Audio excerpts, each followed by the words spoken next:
ప్రముఖ రచయిత దర్శకుడు హాస్య బ్రహ్మ జంధ్యాల వర్ధంతిని పురస్కరించుకుని నిర్వహించిన హాస్యోత్సవ కార్యక్రమం హైదరాబాద్లో ఘనంగా జరిగింది.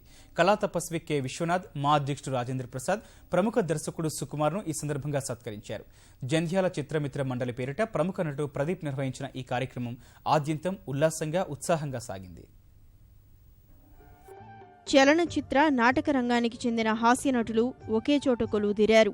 హైదరాబాద్ శ్రీనగర్ కాలనీలోని సత్యసాయి నిగమాగమంలో నిర్వహించిన జంధ్యాల హాస్యోత్సవం దీనికి వేదిక అయింది. జంధ్యాల శిష్యుడు ప్రదీప్ జంధ్యాల చిత్ర మిత్రమండలి పేరుతో ఈ కార్యక్రమాన్ని ఏర్పాటు చేశారు. ఈ సందర్భంగా జంధ్యాల చిత్రాల్లోని హాస్య సన్నివేశాలు, మధుర గీతాలు అభిమానులను అలరించాయి.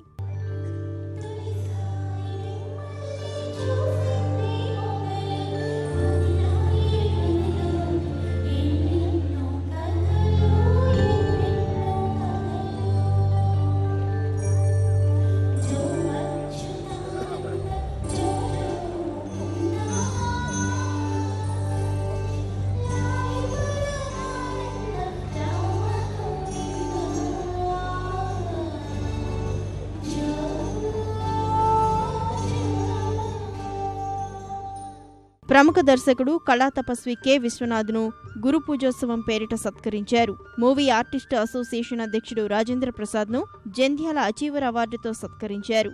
యువ దర్శకుడు సుకుమార్కు జంధ్యాల ఎక్సలెన్స్ అవార్డు అందించారు.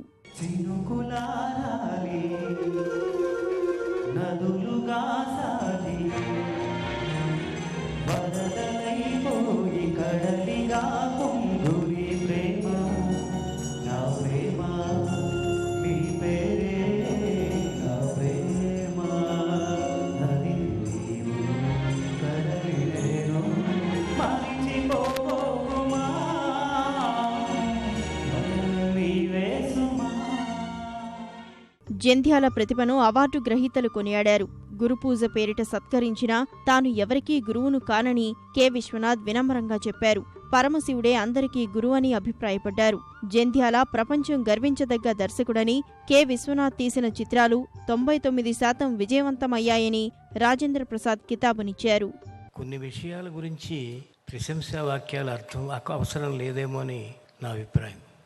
తిరుపతి లడ్డూ గురించి, కాశీలో ప్రవహిస్తున్నటువంటి గంగాదేవి గురించి, బాలమురళీకృష్ణ గారి గొంతు గురించి, ఎంఎస్ సుబ్బలక్ష్మి గారి పాట గురించి, జంధ్యాల గారి సినిమా గురించి చెప్పక్కర్లేదు.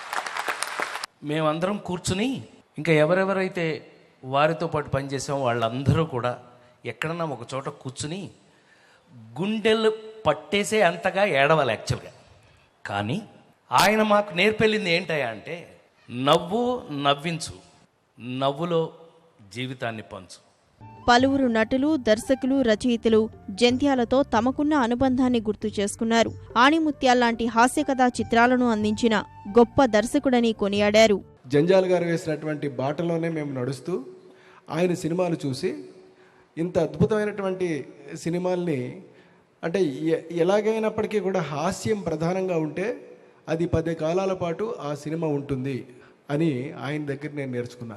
జంధ్యాల గారిని తలుచుకుంటే ఇందాక అన్నాడు, ఎవరి పెదాల మీదైనా నవ్వు కనపడితే గుర్తొచ్చేది జంధ్యాల గారే అని. ఆయన సినిమా చూసి నవ్వని ఏ ప్రేక్షకుడు లేడండి. జంధ్యాల చిత్రాలే తమకు ప్రేరణనిచ్చాయని హాస్యనటులు వెల్లడించారు. సంపూర్ణేష్ బాబు తన చిత్రంలోని డైలాగులతో ఆకట్టుకున్నారు. సీనియర్ నటి పూర్ణిమ పాట పాడి అభిమానులను ఆకట్టుకున్నారు. మా గురుగారు నాకు పిక్చర్లోనే లైఫ్ ఇచ్చిన ఒక మహానుభావులు. ఆయన గురించి ఎన్ని మాట్లాడినా నిజంగా దేర్ ఆర్ నో వర్డ్స్. ఇవాళ ఇంత ఆనందంగా ఉన్నాను. అన్ని పిక్చర్స్ నేను దాదాపు 150 మూవీస్ చేశాను. సో అంత ఆయన దయ వల్ల జంధ్యాల గారు, నేను ఆయనకి రుణపడే ఉన్నాను నిజంగా చెప్పాలంటే. ఇంత పెద్దవాళ్ళ పక్కన ఈరోజు కూర్చొని నిజంగా ఈ మాట్లాడే అవకాశం వచ్చిందంటే నిజంగా నా జన్మ ఇంకా చాలు, అంటే నా జన్మకి చాలు అన్నంత ఆనందంగా ఉంది. జంధ్యాల పేరుతో తెలుగు రాష్ట్ర ప్రభుత్వాలు ప్రతి ఏటా పురస్కారం అందించాలని జొన్నవిత్తల రామలింగేశ్వరరావు ప్రతిపాదించారు. ఇందుకు ప్రభుత్వాలను ఒప్పించాలన్న విజ్ఞప్తికి మా అధ్యక్షుడు రాజేంద్ర ప్రసాద్ అంగీకారం తెలిపారు. తెలుగు చలనచిత్ర చరిత్రలో హాస్యాన్ని అద్భుతంగా సృష్టించడం మాత్రమే కాకుండా హాస్య రచయితగా ఎన్నో అద్భుతమైన చిత్రాలు ఆయన దర్శకత్వం వహించి అందించి ఒక విశిష్టమైనటువంటి స్థానానికి ఆయన చేరుకున్నారు. తులసి, అన్నపూర్ణమ్మ, కృష్ణవేణి, రాగిణి, గుండు హనుమంతరావు, దర్శకుడు అనిల్ రావిపూడి తదితరులు కార్యక్రమంలో ఆహుతులను ఆకట్టుకున్నారు.